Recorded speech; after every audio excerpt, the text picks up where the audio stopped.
Al final lo que intentan detener es la reforma al Poder Judicial. Entiendo que es un órgano autónomo, que es una institución autónoma, pero quiero escuchar también la opinión del senador Israel Zamora Guzmán, vicepresidente de la mesa directiva de la Comisión Permanente del Congreso de la Unión, que habla con nosotros sin censura, ya está de regreso. Senador, ¿cómo ve pues estos esfuerzos de último minuto, hasta en el INE, para detener la supuesta sobrerepresentación, que en realidad lo que quieren detener es la reforma judicial, senador? Claro, pues repito, es para mí un acto de desesperación también y además es tratar de robar lo que no pudo ganar la oposición en las urnas. Nosotros hemos insistido, no hay elementos ni argumentos jurídicos, constitucionales o legales que les den la razón. Ellos comienzan a hacer el análisis normalmente a partir del artículo 54 constitucional, Vicente, y nosotros hemos insistido que el análisis se debe realizar a partir del artículo 52 de nuestra Constitución, que establece cuáles son las dos vías para llegar a la Cámara de Diputados, que es donde se da el problema de la asignación de las curules plurinominales principalmente. En el Senado, digamos que no hay esta discusión. Y entonces el artículo 52 lo que te dice es que hay dos principios, el de mayoría relativa a través de un sistema de distritos electorales uninominales, que lo que quiere decir es que ahí gana de los 4 o 5 candidatos que haya el que reciba más votos, así sea un solo voto, esa persona va a ganar. Y así se distribuyen 300 curules, 300 asientos en la Cámara de Diputados de los 500. Esos 300 representan el 60%. ¿Cómo le fue ahí a la oposición? Solo ganaron, imagínate, de los 300, solo ganaron 44 distritos. Y por oposición está MC, está el PRI, está el PAN, está el PRD y hasta un independiente. Todos ellos juntos solo ganaron el 15% de esas 300 curules. Y luego el mismo artículo te dice, el otro principio por el que puedes llegar a la Cámara de Diputados es el principio de representación proporcional que se da mediante un sistema de listas regionales votadas en circunscripciones plurinominales, que lo que quiere decir es, una vez que ya se repartieron las 300 curules porque ganaron ahí por un voto, aunque sea X candidato, las otras 200 curules se van a repartir a través, tomando en consideración pues la votación recibida. Y yo siempre pongo el ejemplo, ya sea del PRI o de MC, que ganaron aproximadamente 11% de los votos a nivel nacional, de los votos netos, vamos a decirlo, ya quitando los del PRD que no se cuentan porque no alcanzó el registro, la de los votos nulos, los de los votos de personas que no aparecían inscritas como candidatos. Y entonces, quitando eso, la votación que recibe PRI y MC es de aproximadamente 11%. ¿Cuál es la trampa, Vicente, para que lo entendamos fácilmente? MC y PRI y PAN quieren que ese, por ejemplo, 11% se aplique sobre las 500 curules. Entonces, si tú tienes un 11% sobre las 500, pues ellos van a pelear, por ejemplo, MC que le den 55, que es más o menos el criterio que sostiene esta consejera. Pero es considerando las 500 y no es así, solo se debe de considerar respecto de las 200 libres, porque recordemos que las otras 300 ya tienen nombre y apellido de una persona que ganó, repito, aunque sea por un solo voto. Entonces, lo que buscan es que Morena, que ganó junto con sus aliados, el PT y el Verde, 256 curules, que ya tienen, repito, nombre y apellido, quitárselas. Imagínate, si se aprueba este criterio de la consejera, lo que pasaría es que le quitarían a personas que ya ganaron su curul y que ganaron esa curul a través del primer sistema que menciona el artículo 52 constitucional. Luego, el artículo 54, aquellos hacen mención y del que se agarran para decir respecto de la fracción quinta que habla del 8% que es el excedente, pues el artículo es bien claro e invitamos a todo tu público que consulte, bajen el PDF de la Constitución, lean el artículo 54 y desde el primer párrafo se van a dar cuenta que solo se refiere a esas 200 curules que representan el 40% de la Cámara de Diputados. Y cada una de las fracciones, yo divido el artículo en dos partes. Las primeras 3 fracciones te dicen cuáles son los requisitos que deben de cumplir los partidos políticos para tener derecho a un diputado plurinominal.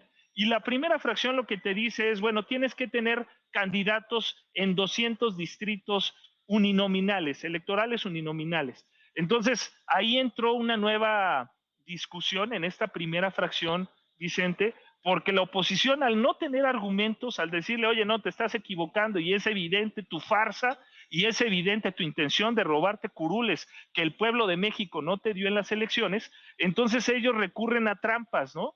Y entonces ahora, a través de un dicho de los que tú acabas de mencionar, de Ciro Murayama, e incluso de José Waldenberg, sostenían y decían, no, pero es que Morena no tuvo candidatos en 200 distritos uninominales y por lo tanto no tendrían derecho ni siquiera a un diputado plurinominal. Algo que es absurdo viniendo de alguien que fue consejero presidente o alguien que formó parte del INE.